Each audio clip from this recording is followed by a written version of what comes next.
Shalom, Obracha, que Hachem vous protège, vous donne la santé, la joie, la prospérité, si Dieu veut. Aujourd'hui, je voudrais vous parler, tout tout d'abord, je voudrais ajouter que, Be'ezat Hashem, on approche Purim, dans quelques semaines, si Dieu veut, mais déjà, on sent Purim. Et qui dit Purim, ça veut dire c'est Be'ezat Hashem, les miracles. Mes amis, aujourd'hui, je voudrais vous parler combien il faut s'associer du bonheur du prochain et combien il faut s'associer aussi du malheur du prochain. Lorsque quelqu'un il est dans la détresse, il faut le soulager, il faut lui donner des belles paroles, il faut l'aider. Beaucoup de fois, ça arrive qu'on entend des problèmes chez quelqu'un. Il ne faut pas qu'on reste inconnu, comme c'est pas mon problème, c'est son problème.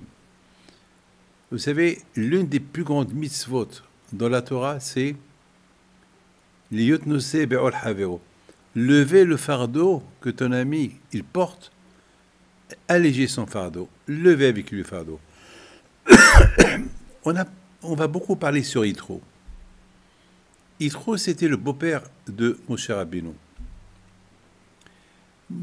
Yitro, le bon Dieu l'a beaucoup aimé. Il lui a donné une paracha qu'elle porte son nom. Il y a une paracha dans la Torah, elle s'appelle Yitro.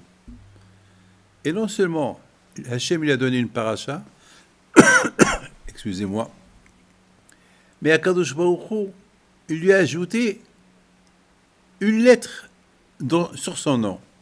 Avant, il s'appelait Yeter. Et Hachem, il l'appelait Yitro. Il lui a ajouté un Vav. Une lettre du nom d'Hachem. Parce qu'Akadosh Baruch Hu, il a son nom, il contient Yud, Ke, Vav, Ke. Et Hachem, il lui a ajouté une lettre. À lui, il lui a ajouté à Yitro. Pourquoi? Parce qu'Yitro, lorsque il a entendu le grand miracle que Hachem il a fait avec les bénis Israël, Yitro, non seulement qu'il est venu pour se convertir, mais il a fait une grande saouda, une grande fête pour les Juifs. Il était heureux, il était content, il avait la chair de poule lorsque Moshe Rabbeinu lui a raconté.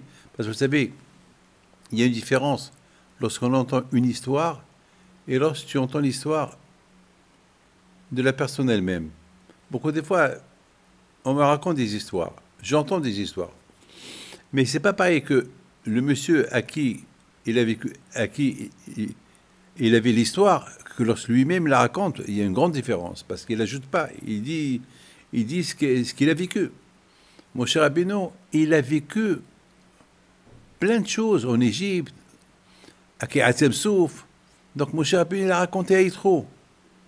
Yitro, déjà, rien qu'avec ce qu'il a écouté, Yitro, des miracles que Hachem il a fait avec les ministres, Yitro, il est venu pour se convertir au judaïsme et il était heureux et content.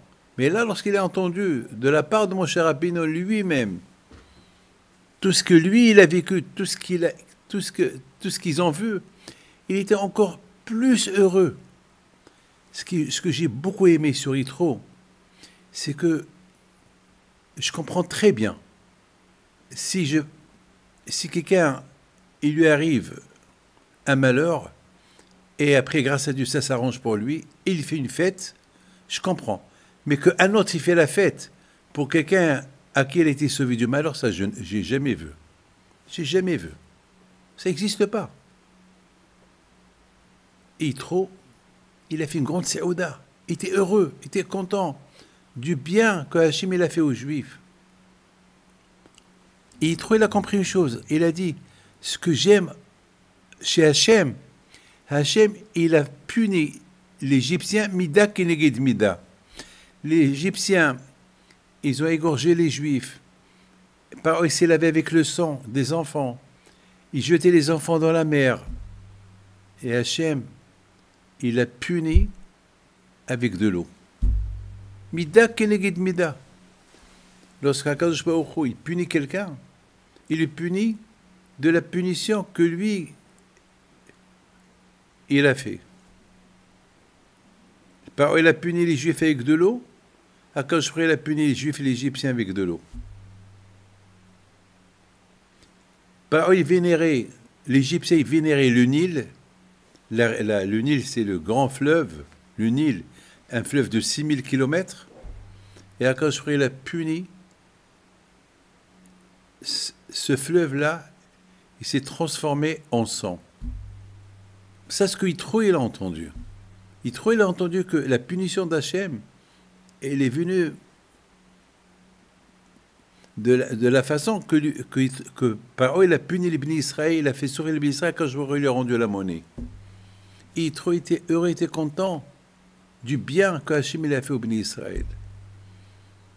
Lorsque quelqu'un il est en prison, il quitte la prison, ah ben il fait une fête.